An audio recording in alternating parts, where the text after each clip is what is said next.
एक जंगल में एक छोटा सा बकरी का बच्चा गोलू अपनी माँ से बिछड़ गया था। वह इधर उधर भटक रहा था। उसकी आंखों में डर साफ दिखाई दे रहा था। मम्मी मम्मी आप कहाँ हो?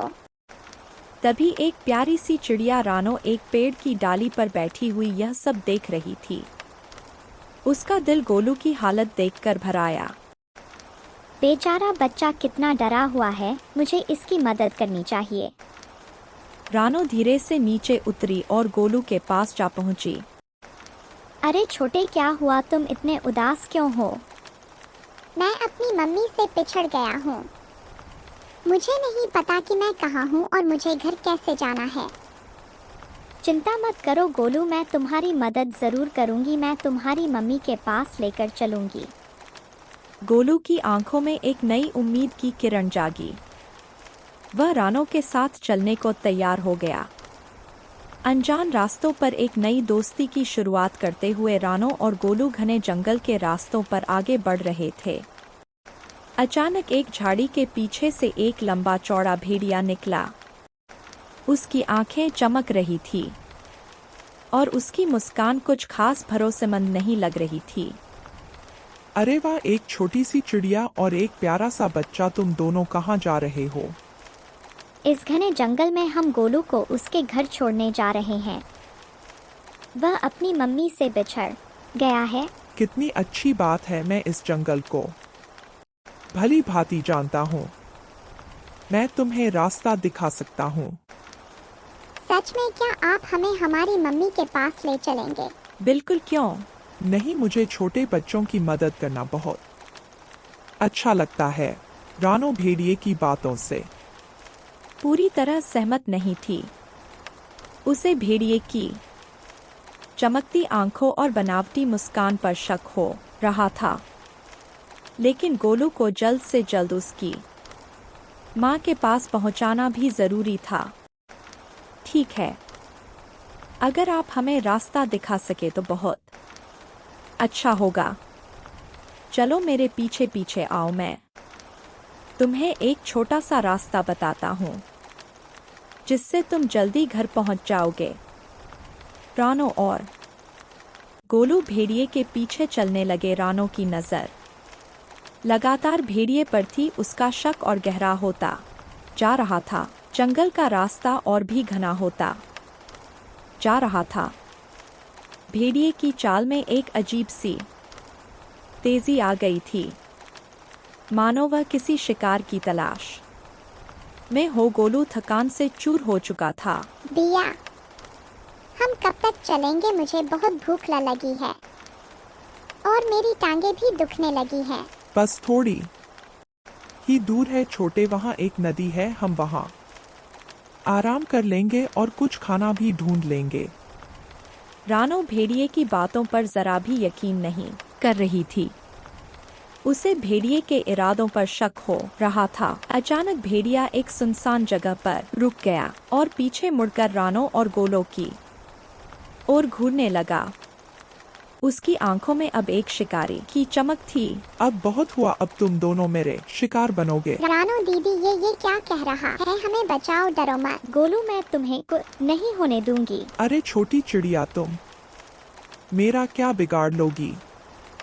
तुम तो एक झटके में मेरा निवाला बन जाओगी। भेड़िया धीरे धीरे रानो और गोलू की तरफ बढ़ने लगा। उसकी आंखों में भूख की लालसा साफ दिख रही थी। रानो जानती थी कि अगर उसने कुछ नहीं किया तो भेड़िया उन दोनों को निगल जाएगा।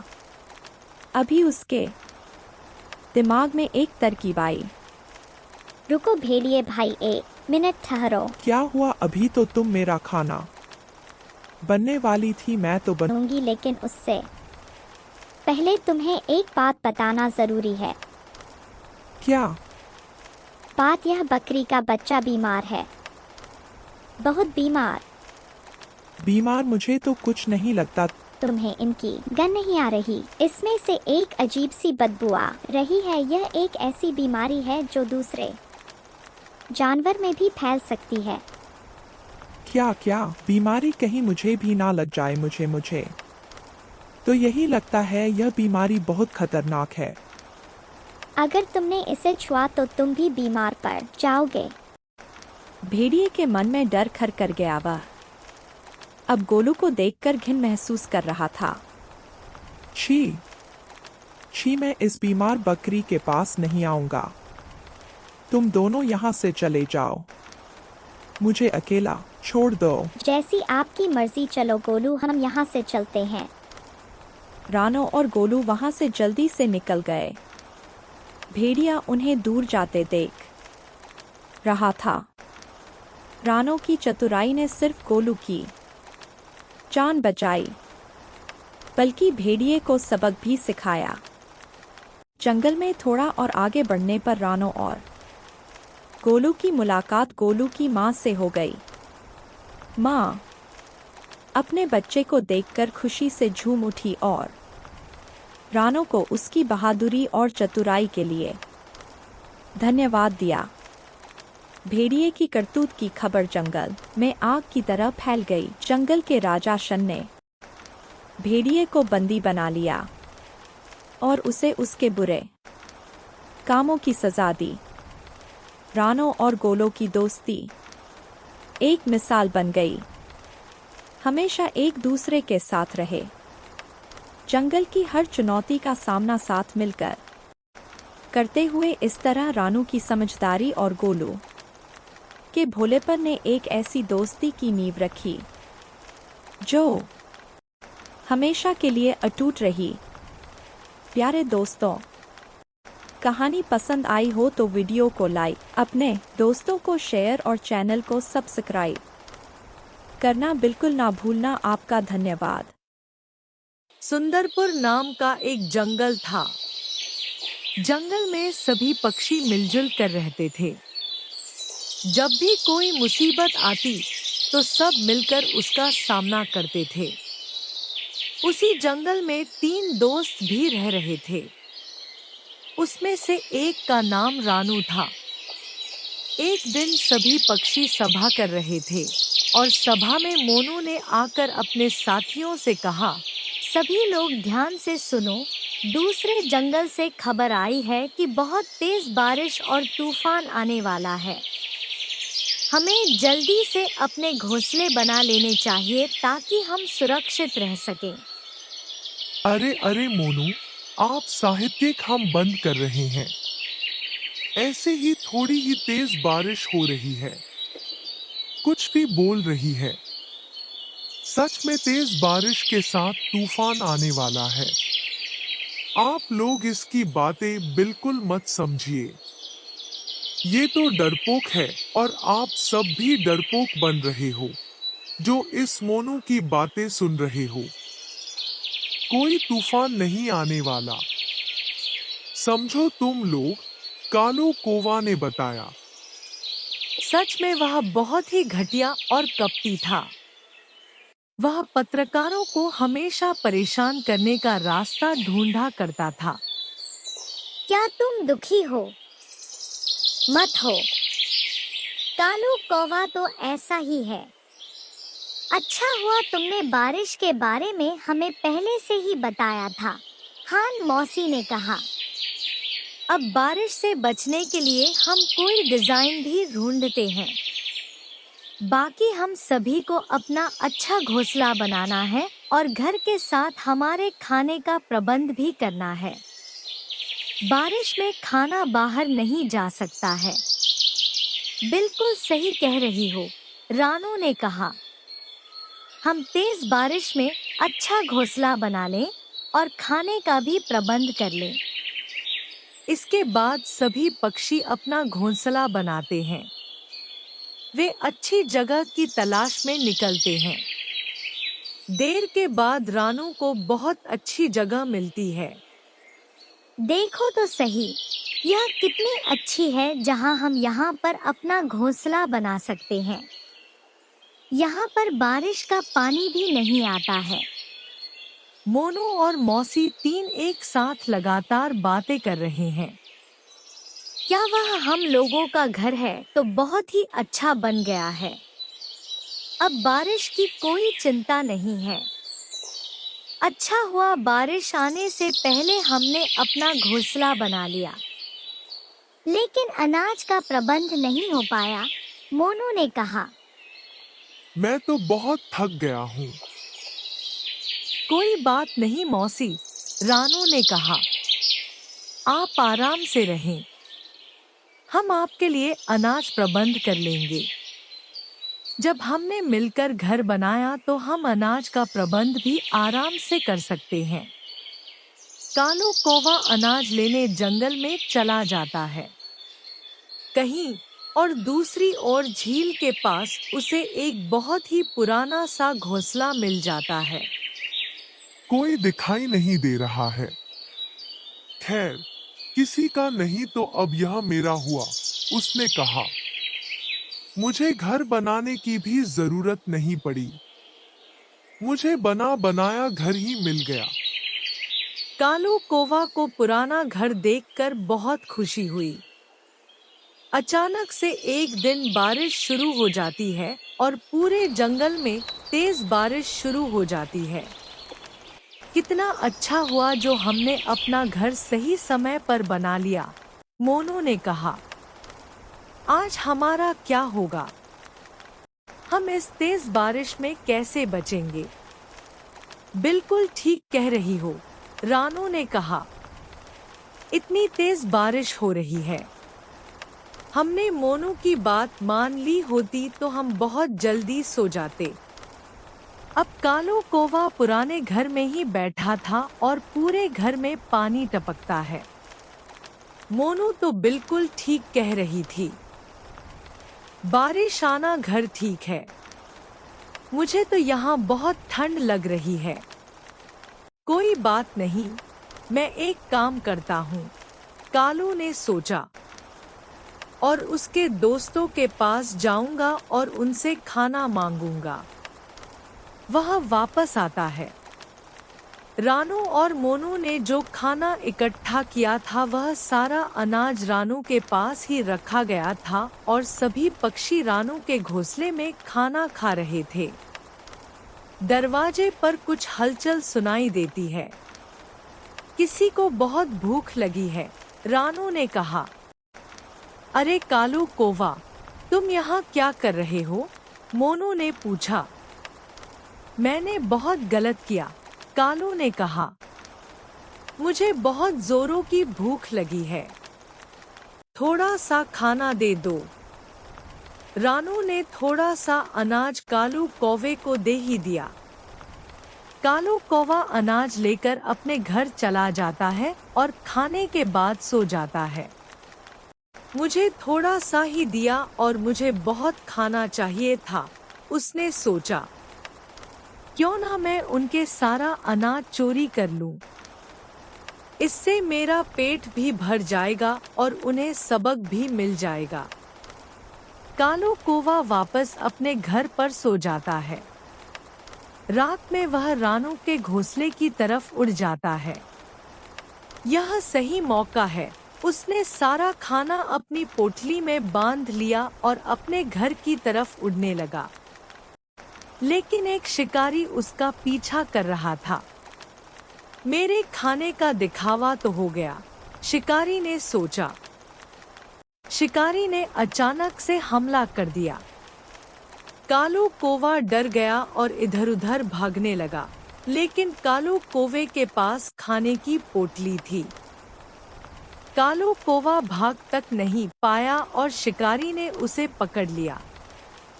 शिकारी ने कालू को खा लिया और उसके घोंसले में रखे अनाज को भी खा गया। रानू की नजर घर पर रखे खाने पर जाती है, लेकिन रानू किसी को बताती नहीं है। अब खाने की कोई टेंशन नहीं थी। रानू अपने दोस्तों के साथ बारिश रुक जाने की खुशियां मनाने लगती है और इस तरह लालची कालू कौवे को उसके लालच की सजा मिल जाती है।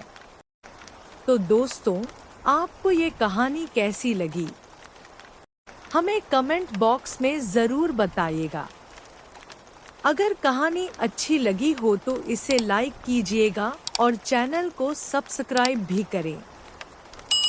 साथ ही बेल आइकन भी दबाइए ताकि आपको हमारी नई कहानियाँ सबसे पहले मिले।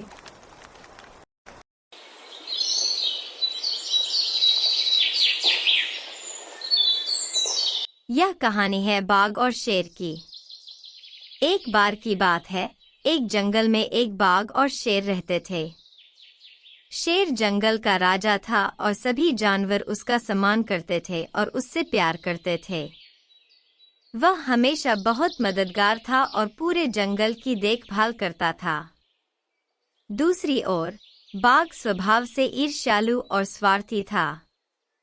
उसे लगता था कि वह जंगल का सबसे शक्तिशाली जानवर है और राजा बनने का हकदार है। इसलिए उसने शेर को चुनौती देने के बारे में सोचा और सभी जानवरों को अपनी शक्ति दिखाना चाहता था। फिर एक दिन बाघ शेर की गुफा के समाने जाता है। गुफा के सामने पहुंचकर जोर जोर से चिल्लाने और दहाड़ने लगा। दोपहर में गर्मी थी, इसलिए शेर अपना खाना खाने के बाद गुफा के अंदर सो रहा था। शेर परेशान हो गया और तेज आवाज सुनकर जाग गया। वह क्रोधित हो गया और चिल्लाया, कौन है? कोई प्रतिक्रिया नहीं हुई। इसकी वजह से चीखें और तेज हो गईं। शेर अपनी गुफा से बाहर निकला और बाघ के सामने खड़ा हो गया, जोर से लगातार दहाड़ रहा था। शेर ने बाघ से कहा, तुम मुझे क्यों परेशान कर रहे हो? शेर ने बाघ की आंखों में गहरी निगाहें डालते हुए पूछा, तुम जंगल में कहीं भी जा सकते हो और जितना चाहो उतना चिल्ला सकते हो, लेकिन तुम्हें मुझे फिर कभी परेशान करने की इजाजत नहीं दी जाएगी। बाघ शेर से बोला, देखो, यह जंगल सबका है और यह जगह भी सबकी है। बाघ ने गुस्से में शेर से कहा, तुम मुझे जाने के लिए कहने वाले कोई नहीं होते। मैं यहीं रहूंगा और जितना चाहूंगा उतना चिल्लाऊंगा। इसी बीच वहां से गुजर रहे एक हाथी ने बाघ और शेर को बहस करते हुए देखा और उनके पास गया। हाथी ने पूछा, झगड़ा बंद करो, समस्या क्या है, मुझे बताओ। शेर ने कारण बताया और बाघ अपनी जगह खड़ा रहा। हाथी इस झगड़े को सुलझाने में असहाय महसूस कर रहा था। तभी वहां डॉक्टर टोनी चिड़िया आ गई।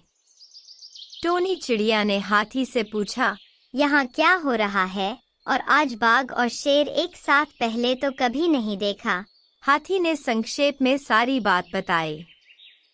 डॉक्टर टोनी चिड़िया चिल्लाई और बोली, मेरे पास उसका रास्ता है। टोनी चिड़िया के इस सहज व्यवहार से हाथी हैरान रह गया और हाथी ने पूछा, क्या तुम्हें नहीं लगता कि यह चिंता का विषय है? हाँ, समस्या तो है, लेकिन इसे सुलझाना मुश्किल नहीं है। टोनी चिड़िया के जवाब से हाथी और भी उलझन में पड़ गया। टोनी चिड़िया आगे बढ़ी और बाघ और शेर के बीच मरने लगे। बाघ और शेर दोनों ही इस बात से चिढ़ गए और उन्होंने अपनी बहस बंद कर दी।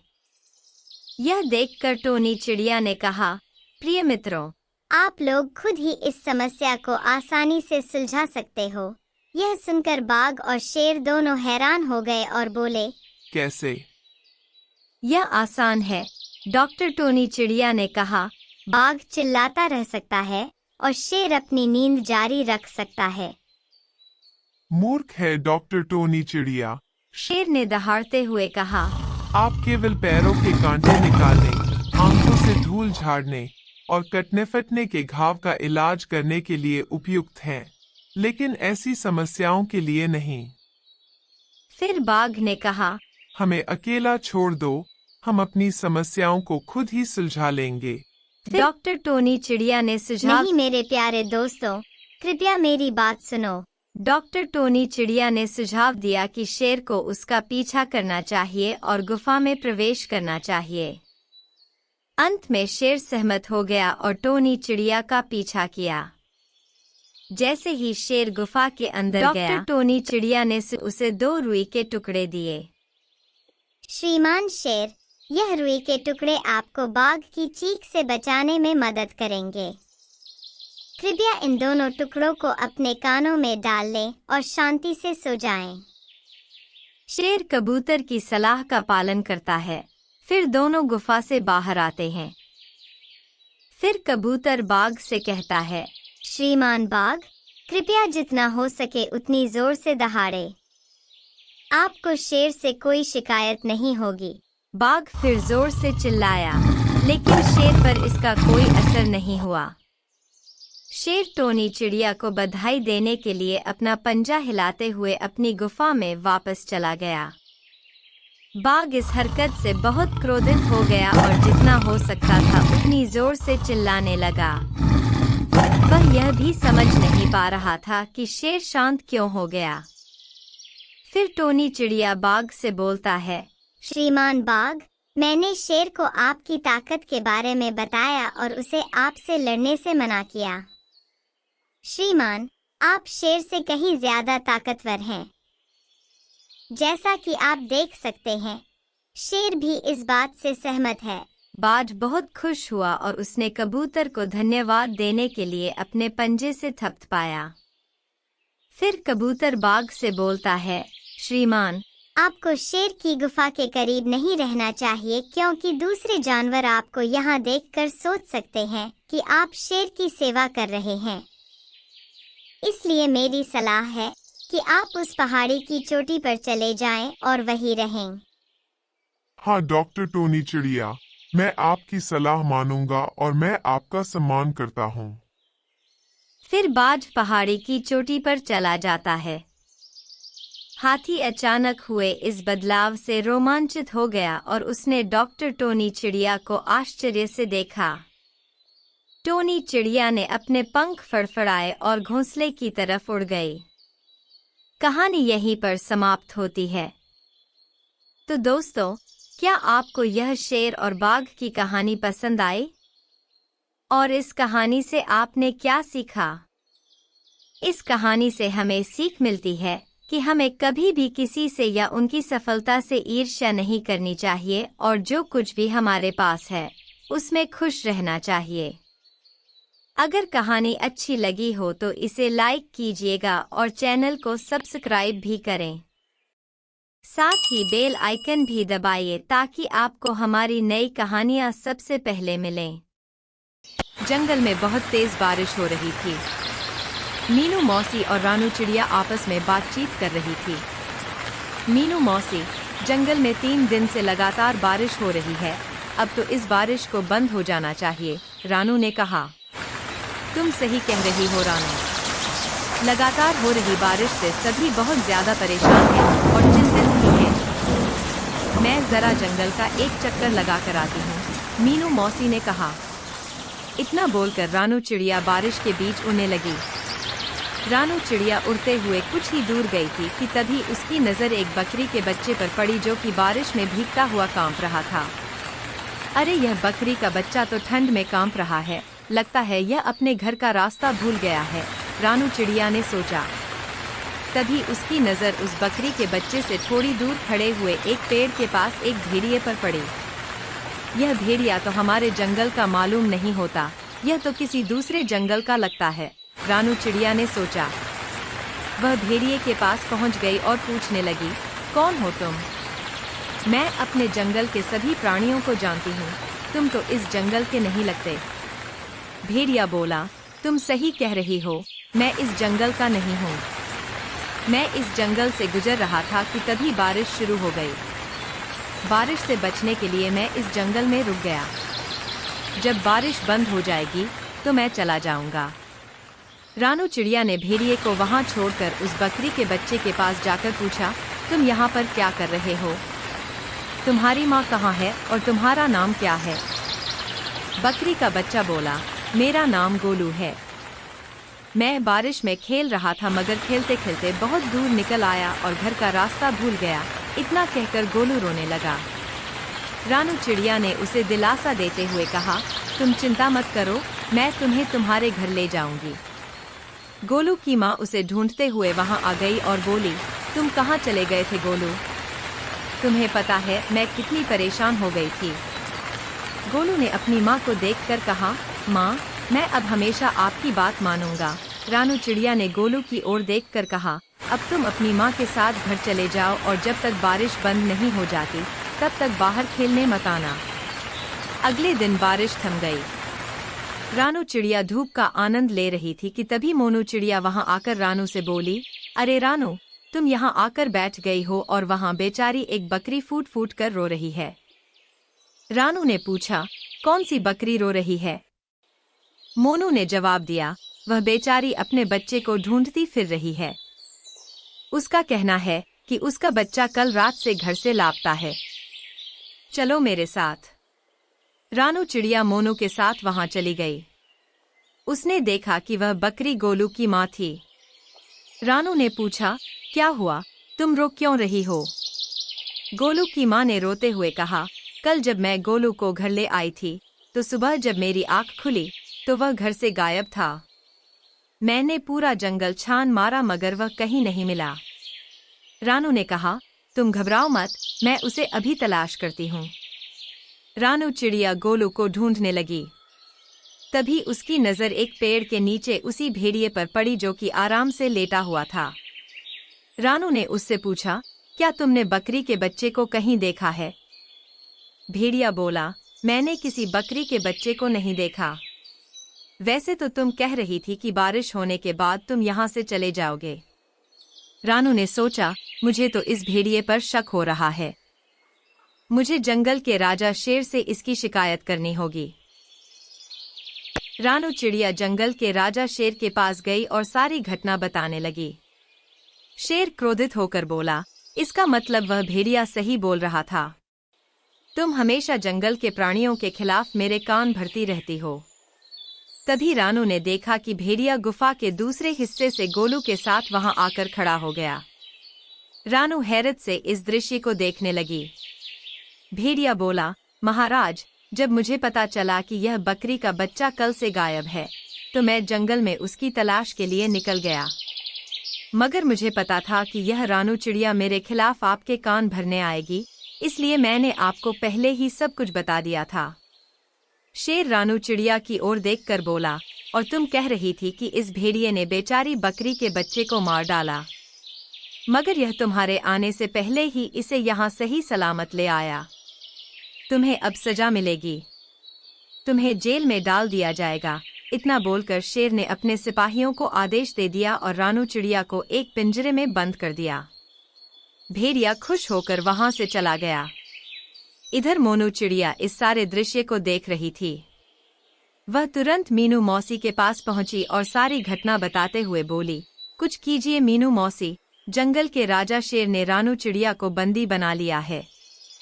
मीनू मौसी गहरी सोच में डूबते हुए बोली, जब रानू चिड़िया ने मुझे बताया था कि वह भेड़िया एक पेड़ के नीचे खड़ा हुआ उस बकरी के बच्चे को देख रहा था, मुझे तभी कुछ गड़बड़ लग रही थी। जो भी हो, लेकिन हमें इस भेड़िए पर गहरी नजर रखनी होगी। मीनू मौसी और मोनू चिड़िया उस दिन से उस भेड़िए पर नजर रखने लगीं। वह भेड़िया दिन भर जंगल में घूमता और दूसरे जानवरों का मांस छीन कर खाता। जब भी कोई जानवर अपना मांस देने में आनाकानी करता तो वह खुद को जंगल के राजा शेर का दोस्त बताकर डरा देता। एक दिन भेड़िया टहलते टहलते गोलू के घर के नजदीक चला गया। गोलू अपने घर के बाहर खेल रहा था। भेड़िया उसे अजीब नजरों से देखने लगा, मगर उसे नहीं पता था कि मीनू मौसी उस पर नजर रख रही थी।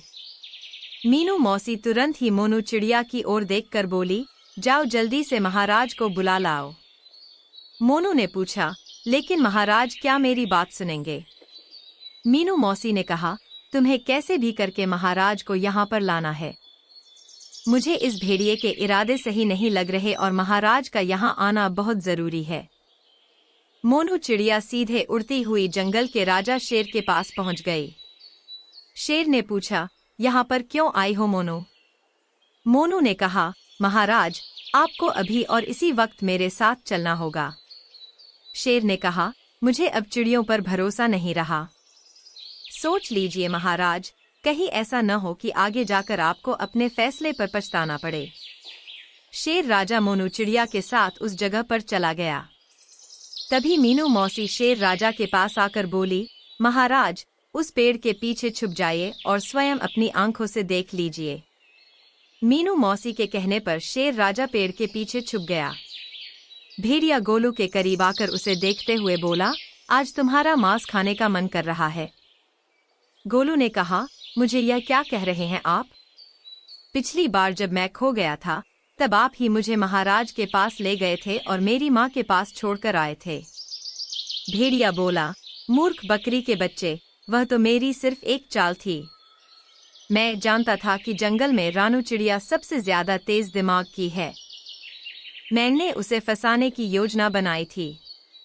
जब तू सो रहा था तब मैं चुपके से तुझे अपने मुंह में दबाकर जंगल के दूसरे हिस्से में छोड़ आया था और फिर खुद ही तुझे जगाकर महाराज के पास छोड़ आया और जंगल के इस मूर्ख शेर ने रानू चिड़िया को ही दोषी मान लिया। लेकिन अब मुझे कोई खतरा नहीं। अब अगर मैं तुझे खा भी जाऊंगा तो जंगल का राजा शेर कभी विश्वास नहीं करेगा। तुझे खाने के बाद मैं जंगल में अपनी मनमानी शुरू कर दूंगा। इतना बोलकर भेड़िया गोलू बकरी के बच्चे के ऊपर हमला करने वाला था कि तभी शेर दहाड़ता हुआ वहां पर आ गया। शेर को दहाड़ता हुआ देखकर भेड़िया पूरी तरह से घबरा गया। अच्छा तो यह थी तुम्हारी चाल। तुमने जंगल की सबसे ज्यादा समझदार और मेरी विश्वसनीय पक्षी को मेरे ही हाथों बंदी बनवा दिया। मैं तुम्हें जीवित नहीं छोड़ूंगा। इतना बोलकर शेर ने भेड़िए को उसी समय मार दिया और मीनू मौसी की ओर देखकर बोला, मुझे क्षमा कर दो मीनू मौसी, मुझसे गलती हो गई। कोई बात नहीं महाराज। वो भेड़िया बहुत ही ज्यादा चतुर था और उसने अपनी चतुराई का फायदा उठाकर आपकी आंखों में विश्वास की पट्टी बांधी थी। शेर राजा ने रानू चिड़िया को आजाद कर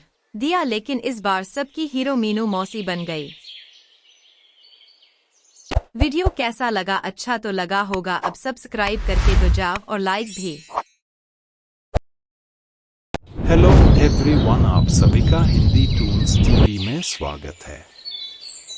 एक बार एक जंगल में था एक शक्तिशाली शेर। शेर उसे जंगल का राजा था। वह हर कोई जानवर का शिकार करता था अपने भोजन के लिए। इसीलिए जंगल के सारे जानवर उससे डरते थे और उसके रास्ते से दूर ही रहते थे। अब इस वजह से शेर को शिकार करना मुश्किल, तो उसने एक चालाक लोमड़ी को कम पे लगाया। लोमड़ी को बस बाकी जानवरों का स्थान शेर को बताना था। शेर फिर उन जानवरों के पास जाकर उनको पकड़ लेता था कि बाकी के जानवर उसके बारे में क्या सोचते थे। तो उसने लोमड़ी को बोला कि वह चोरी छुपे जाकर इस बात का पता लगाना। अब मेरे राजा, जैसा आपने बोला मैंने वैसे ही सब की बातें सुनी आपके बारे में। बढ़िया, तुम सच में चालाक हो। तो बताओ सब जानवर मेरे बारे में क्या सोचते हैं? महाराज, हर कोई जानवर आपसे डरता है। आप किसी भी जानवर को आसानी से पकड़ सकते हैं, इसीलिए कोई भी आपके रास्ते में नहीं है रहा। आप ही इस जंगल के राजा हो और इस जंगल में आपकी बराबरी करने वाला और कोई नहीं। तुम क्या सोचते हो मेरे बारे में? मेरा जैसा इस जंगल में और कोई नहीं। मैं ही सबसे शक्तिशाली हूं और मुझसे बेहतर कोई भी नहीं। क्या आपको लगता है कि आपसे बेहतर और कोई नहीं? अगर मैं आपको जानवरों की गुप्त जगह नहीं बताता तो आप खुद शिकार कर ही नहीं पाते। शरीर का बाल कोई मैंने नहीं रखता, अगर खुश शिकार भी नहीं कर सकते। अगर मैं एक दिन भी छुट्टी ले लूं तो तभी शेर को मेरा महत्व पता चलेगा। मेरे बिना उसका जीवन चलेगा अगले मुश्किल है। शेर के पास नहीं आया। शेर इंतजार करते करते परेशान होकर खुद शिकार करने निकल गया। दूर उसको एक खरगोश नजर आया। शेर धीरे से खरगोश की ओर गया। उसी समय खरगोश को कदमों की आहट सुनाई दी और देखना चाहता था कि वहां कौन है। खरगोश ने वहां से भागने की कोशिश की, पर तो वह शेर के पंजे में फंस गया। इसी दौरान उसे रास्ते एक हिरन आया जिसने शेर का ध्यान खींचा। शेर अब खरगोश को छोड़कर हिरन के पीछे दौड़ने लगा। हिरन ने देखा कि शेर उसकी ओर आ रहा है और तुरंत तेज रफ्तार से वहां से भाग निकाला। शेर उसके पीछे पीछे गया, पर हिरन इतना तेज था कि शेर उसको पकड़ ही नहीं पाया। फिर अब निराश हो गया और वापस उसी स्थान पर गया जहां पर उसने खरगोश को पकड़ा, पर खरगोश तो वहां था ही नहीं। वो के शेर को पछतावा होने लगा कि अगर उसको हिरन का लालच नहीं होता तो अब तक उसको कम से कम खरगोश तो खाने को मिलता दूर से। लोमड़ी ये सब देखकर मजे ले रहा था। शेर घमंडी नहीं बल्कि लालची भी है, इसीलिए गया। उसके हाथ कुछ भी नहीं आया, जो था वो भी चला। बहुत पुरानी बात है, एक विशाल जंगल में बहुत से पशु पक्षी रहा करते थे। उनके बीच एक रंगीला नाम का बड़ा ही नेक हिरन भी रहता था। वह बहुत ही मेहनती, मिलनसार और परोपकारी था। वो अपने मन, कर्म और वचन से सबका ख्याल रखता था। किसी का स्वास्थ्य खराब होने पर वो हालचाल लेने के साथ साथ उसके उपचार की भी व्यवस्था करता था। वह जहाँ रहता था वहाँ अपने मेहनत से चारों तरफ हरियाली फैलाए रहता था। एक बार रंगीला स्वयं बीमार पड़ गया। उसे ऐसा बुखार चढ़ा कि उतरने का नाम ही नहीं ले रहा था। उसने स्वयं कुछ जड़ी बूटियां खाई लेकिन कोई लाभ नहीं हुआ। उसकी बीमारी की खबर जंगल में फैल चुकी थी, लेकिन उसे देखने के लिए कोई नहीं आया। तब उसका मन अधिक मुरझा गया, उससे उठा नहीं जा रहा था। फिर भी वो उठकर कुछ आगे आया और उसने देखा 2 हिरन उसके इलाके में आ गई। वो बड़ी बड़ी हरी हरी घास खा रहे थे। उन्होंने जब रंगीला को देखा तो मुस्कुराने लगे। अरे रंगीला, कैसी है तुम्हारी तबीयत? हम तो तुमसे ही मिलने आए हैं, तुम्हारा हाल चाल जानने आए हैं। सुना तुम्हारी तबीयत बहुत खराब है तो हमसे रहा नहीं गया, इसीलिए अब बताओ कैसी तबीयत है? तबीयत में कुछ फर्क नहीं आए, अब कोई दूसरी दवा लेनी पड़ेगी। अच्छी वाली दवा लेना, अपना ख्याल रखना। तुम आराम करो, हम चलते हैं। रंगीला मुड़कर अपने अड्डे की तरफ चला और इधर यह दोनों हिरण फिर से रंगीला के इलाके की हरा घास खाने आ गई। मैंने इस जगह के बारे में जितना सुना था उससे भी अच्छा पाया। रंगीला ने बड़ी मेहनत से गुलशन सजाया है, चारों तरफ हरियाली हरियाली है। देखकर और खाकर तबीयत हर्री हो गई। आज पेट भरकर खा लेता हूँ, कल रंगीला से मिलने के बहाने फिर आऊँगा। मुझे रंगीला की तबीयत से क्या लेना, ये हरियाली खिंच लाई है मुझे, मैं भी तुम्हारे साथ ही आऊँगा। दोनों हिरणों का जब पेट भर गया तब वो वहाँ से चले गए। अपने इलाके में जाकर वो रंगीला के इलाके की हरी हरी घास की तारीफ करने लगे। यहाँ सूखी घास खाते पड़े हो जाओ रंगीला के दरबार में, वहाँ चारों तरफ हरियाली हरियाली है। वहाँ जाओ, रंगीला का हाल चाल पूछो और पेट भरकर हरी हरी घास खाओ। रंगीला बहुत अच्छा है, उसकी बीमार होने पर भी हमें हरी घास खाने के लिए मिल रही है। इससे अच्छी बात और क्या हो सकती है। बहुत सारे हिरणों की टोली बन गई और सब रंगीला के पास पहुंच गए उसका हालचाल पूछने। पहले तो रंगीला को इस बात की बड़ी खुशी हुई कि कितने सारे लोग उसका हालचाल जानने के लिए आ रहे हैं। उसके बाद का नजारा देखकर उसका सर ही चकरा गया। सारे हिरन उसके इलाके की घास खाने में जट गए थे। कुछ हिरन फल भी खा रहे थे, उनके पास सर उठाकर इधर उधर देखने की भी फुर्सत नहीं थी। रंगीला बेचारा मन ही मन सोचने लगा कि यह लोग मेरे पास 2 घड़ी भी नहीं रुके और घास खाने के लिए जुट गए। अब यह हाल रहा तुम मेरे इलाके की सारी घास खत्म हो जाएगी, मेरे खाने के लिए भी कुछ विशेष नहीं बचेगा। कुछ देर बाद रंगीला का एक मित्र मोनू भालू आ गया। उसे कहा, दोस्त मैं तुम्हारे लिए औषधि की तलाश में गया था और मुझे बहुत दूर जाना पड़ा। औषधि तो मिल गई लेकिन आने में देरी हो गई। लो और जल्दी से ठीक हो जाओ। रंगीला में औषधि खाई और उसे कुछ समय के बाद आराम मिलने लगा। उसका दोस्त मोनू उसके साथ ही रुका रहा। 2 दिन के बाद रंगीला की तबीयत ठीक हो गई लेकिन उसके खाने के लिए कुछ भी फल बचा नहीं था। उसकी सारी मेहनत पर पानी फिर गया था।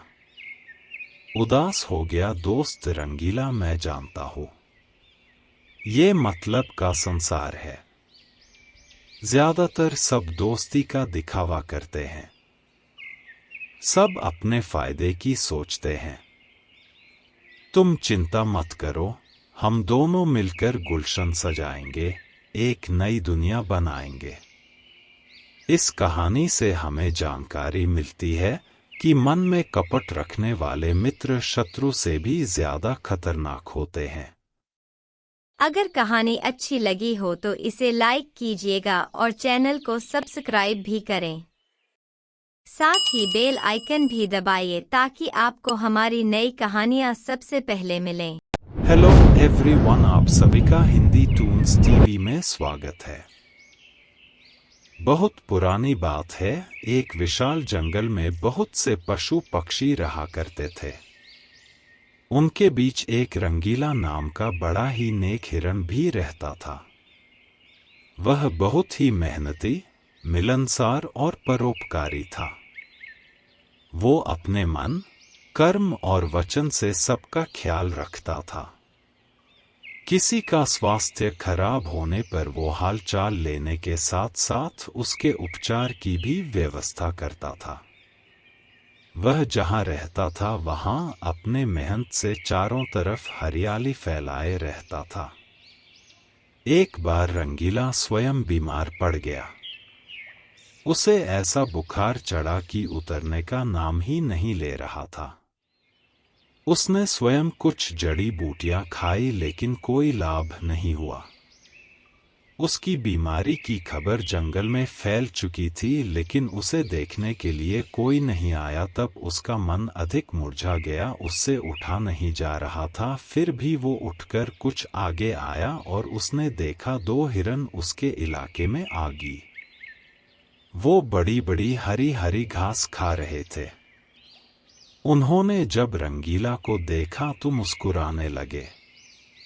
अरे रंगीला, कैसी है तुम्हारी तबीयत? हम तो तुमसे ही मिलने आए हैं, तुम्हारा हाल चाल जानने आए हैं। सुना तुम्हारी तबीयत बहुत खराब है तो हमसे रहा नहीं गया, इसीलिए अब बताओ कैसी तबीयत है? तबीयत में कुछ फर्क नहीं आए, अब कोई दूसरी दवा लेनी पड़ेगी। अच्छी वाली दवा लेना, अपना ख्याल रखना। तुम आराम करो, हम चलते हैं।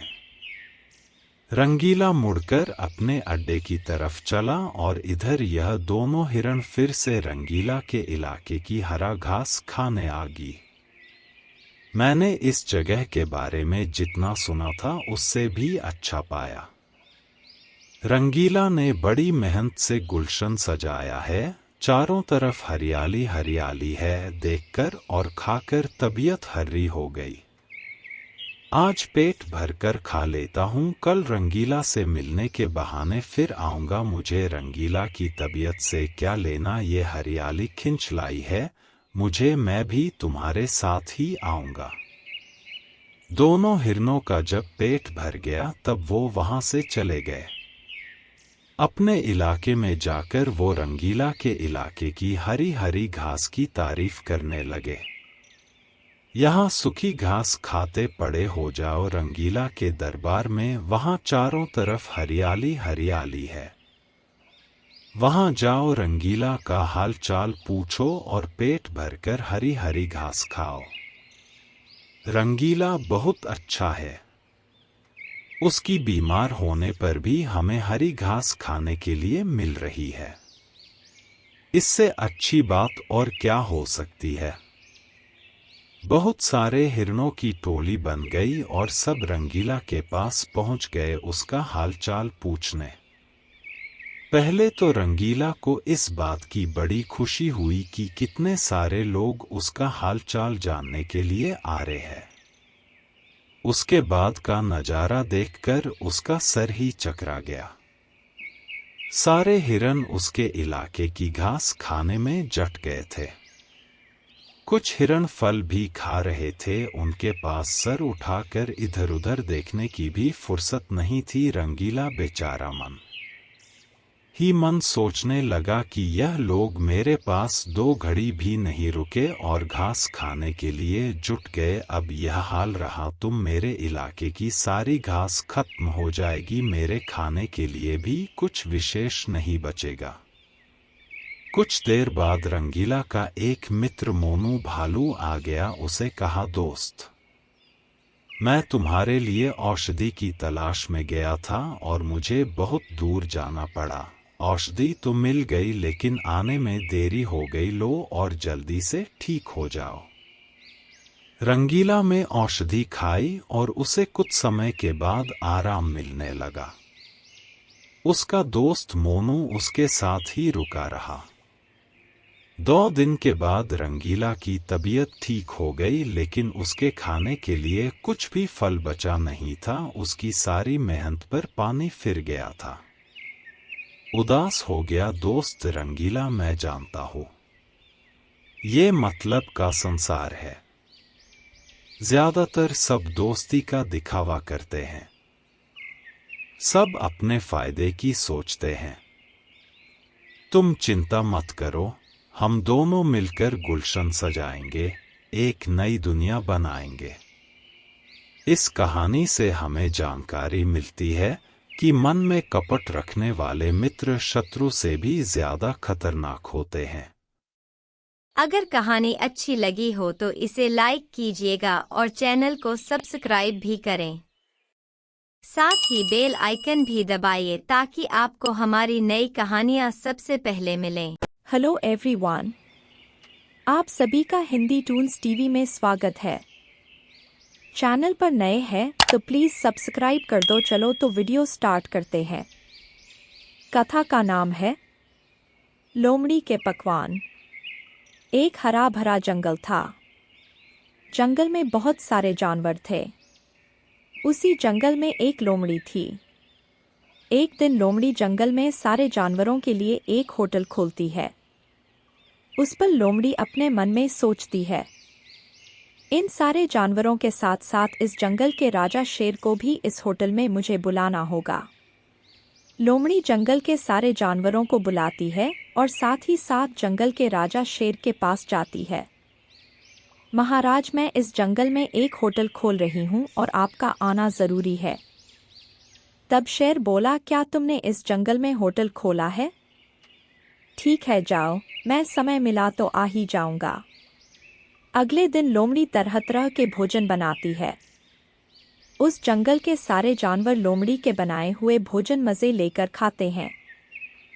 तभी भालू लोमड़ी से कहता है, दोस्त, तुम्हारे हाथ से बना हुआ भोजन बहुत स्वादिष्ट है। मैंने ऐसा भोजन पहले कभी नहीं खाया। आपसे मैं रोज़ तुम्हारे होटल पर ही आऊँगा और भोजन करके जाऊँगा। ये कहकर भालू लोमड़ी को थोड़े उपहार देता है। खरगोश भी लोमड़ी के हाथ से बना भोजन खाकर लोमड़ी से कहता है, दोस्त, सच में तुम्हारा भोजन बहुत स्वादिष्ट है। वैसे तुमने ये भोजन बनाना कहाँ से सीखा? ये कहकर खरगोश भी लोमड़ी को कुछ इनाम देकर जाता है। पर लोमड़ी शेर का इंतजार कर रही थी। तभी खरगोश लोमड़ी से कहता है, क्या हुआ दोस्त, किसी का इंतजार कर रहे हो क्या? हाँ दोस्त, मैंने शेर को बुलाया था। राजा शेर अगर आ जाते तो मज़ा ही आ जाता। मैं बस उन्हीं का इंतज़ार कर रही हूँ। अच्छा, मैं घर वापस जा रहा हूँ। जाते वक्त शेर से कह दूंगा कि तुम उसका इंतज़ार कर रही हो। ये कहकर खरगोश वहीं से निकलता है। रास्ते में खरगोश को शेर मिलता है। महाराज, लोमड़ी आपका इंतज़ार कर रही है। उसने बहुत स्वादिष्ट भोजन बनाया है। आपको वहां अवश्य जाना चाहिए। ये सुनकर शेर खरगोश से कहता है, ठीक है, तुम यहाँ से जाओ। मैं अभी उसके पास जाता हूँ। शेर उसके पास जो मांस का टुकड़ा था उसे पेट भर कर खा लेता है और थोड़ी देर आराम करता है। फिर वो लोमड़ी के पास जाता है।